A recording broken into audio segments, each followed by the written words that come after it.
1. Hidung atau capum nasalis. Rongga hidung termasuk alat pernapasan pada manusia yang paling luar dan yang paling awal. Rongga hidung selalu lembab karena adanya selaput lendir. Di dalam rongga hidung juga terdapat rambut-rambut pendek dan halus. Selaput lendir dan rambut pendek halus tersebut berfungsi sebagai menyaring debu dan kotoran yang masuk bersama udara, melekatkan kotoran pada rambut hidung, mengatur suhu udara pernapasan, dan mengenali adanya bau. Juga terdapat konka yang mempunyai banyak kapiler darah yang berfungsi menghangatkan udara yang masuk. Selanjutnya itu ada faring. Masuknya udara melalui faring akan menyebabkan pita suara menjadi bergetar dan terdengar sebagai suara. Pada saat kita menelan makanan, epiglotis akan menutupi laring sehingga makanan tidak akan masuk ke dalam tenggorokan. Sebaliknya, pada waktu bernafas, epiglotis akan membuka sehingga udara masuk ke dalam laring dan kemudian menuju ke tenggorokan. Fungsi utama dari faring itu adalah menyediakan saluran bagi udara yang keluar masuk dan juga sebagai tempat atau jalan makanan dan minuman yang kita telan. Faring juga menyediakan ruang dengung atau resonansi untuk suara percakapan. Selanjutnya trakea. Perpanjangan laring yang bercabang yang memiliki dua bronkus, di mana ujung cabang trakea disebut dengan karina. Trakea bersifat fleksibel, berotot, dan memiliki panjang 12 cm dengan cincin kartilago berbentuk huruf C.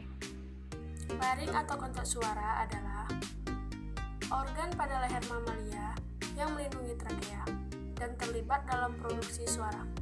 Laring juga saluran pernapasan yang membawa udara menuju ke trakea. Fungsi utama laring untuk melindungi saluran pernapasan di bawahnya dengan cara menutup secara cepat pada stimulasi mekanik, sehingga mencegah masuknya benda asing ke dalam saluran pernapasan. Laring mengandung pita suara atau vocal cord. Laring berada di depan faring yang menuju ke esofagus dan secara vertikal, laring terdapat di antara trakea dan akar lidah pada bagian atas dan depan dari leher. Tingkat vertikalnya bersesuai dengan tulang vertebra servikal keempat, kelima, dan keenam. Tetapi itu ditempatkan agak lebih tinggi pada wanita dan juga selama masa kanak-kanak. Struktur laring umumnya terdiri dari tulang rawan yang diikat oleh ligamen dan otot. Laring tersusun dari 3 kartilago besar yang tidak berpasangan. Di antaranya krikoid, hiroid, dan epiglotis. 3 kartilago kecil yang berpasangan atau yang disebut dengan arytenozoid, corniculate, dan cuneiform, dan sejumlah otot intrisik. Pada laring juga terdapat tonjolan yang menjadi seksual sekunder pada pria dan lebih dikenal sebagai jakun. Peradangan dan infeksi pada laring disebut laringitis. Sekian penjelasan saya tentang laring. Bronkus merupakan cabang, batang, tenggorokan yang jumlahnya sepasang, yang satu menuju paru-paru kanan dan yang satu menuju paru-paru kiri. Struktur lapisan mukosa bronkus sama dengan trakea, hanya tulang rawan bronkus bentuknya tidak teratur, dan pada bagian bronkus yang lebih besar, cincin tulang rawannya melingkari lumen dengan sempurna.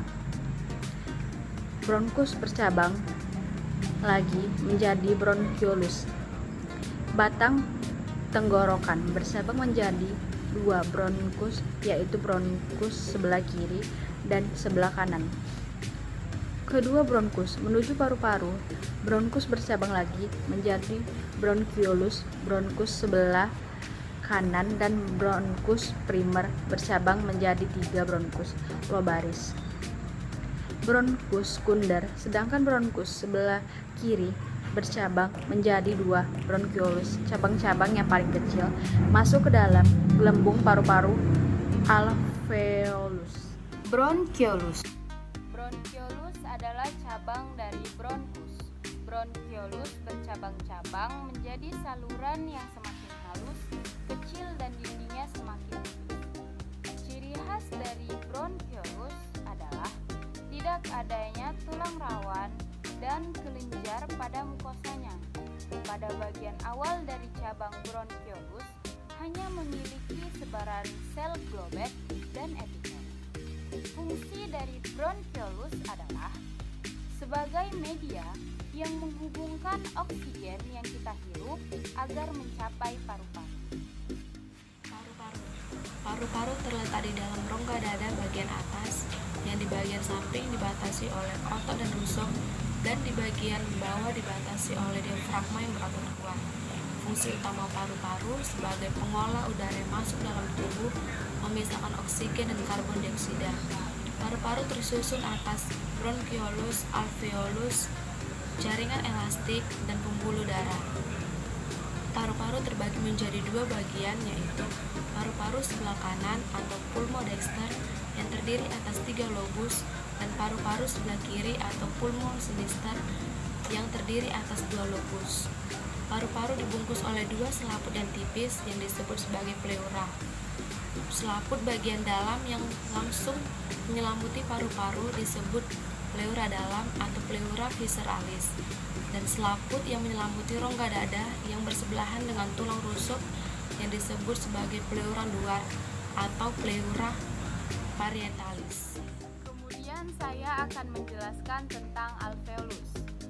Alveolus adalah struktur anatomi yang memiliki bentuk berongga, terdapat pada parenkim paru-paru, yang merupakan ujung dari saluran pernafasan kita, di mana kedua sisi merupakan tempat pertukaran udara dengan darah. Darah yang kaya akan karbon dioksida dipompa dari seluruh tubuh ke dalam pembuluh darah di alveolaris, di mana melalui difusi dia melepaskan karbon dioksida dan menyerap oksigen.